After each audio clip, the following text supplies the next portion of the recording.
that's something that we really have to be mindful of because, I think we're a defensive team. We need to get stops in order to get out and run. That's just the way we're made up right now. And when we turn the ball over, we really are impacted on a lot of levels. So to that point of the actions that you're going to see tonight, Cleveland runs a lot of cutters, and their cutters are taking almost the most field goals in the NBA, second most.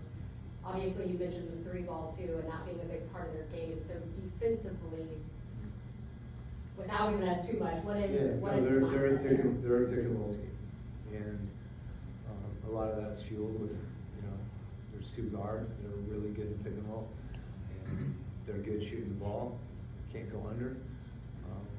They have great rollers, so they're able to put pressure on the rim, and they extend your defense.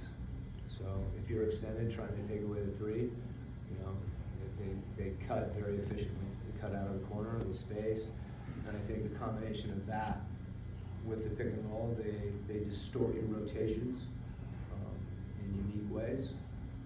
So it really requires you to it's not enough just to guard the initial pick and roll.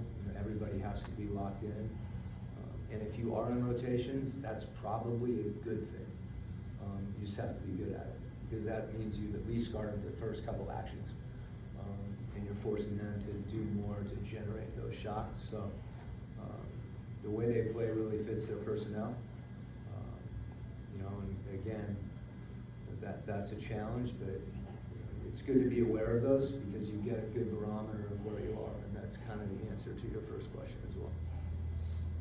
When you spend 12 of your first 19 games on the road, how important is it for you to at least be able to have one game from home? Yeah. What does that really mean for the city? Well, to be honest with you, Brian, I'm shocked at our schedule. And it's not just the road games, it's the singular games. So, Thanksgiving at home gave us an extra day, but what's happened to us, and I'm not, you have to be hesitant to draw too much attention to this with your team. But we play and fly and fly and play and fly and play and play and fly a lot. I think we do that 13 straight times. So, how we manage that, whether the challenge for us is we need work. We need practice. And a lot of that goes on at shoot around. And when you're traveling, it becomes harder and harder to do that because you're conscious of physical rest.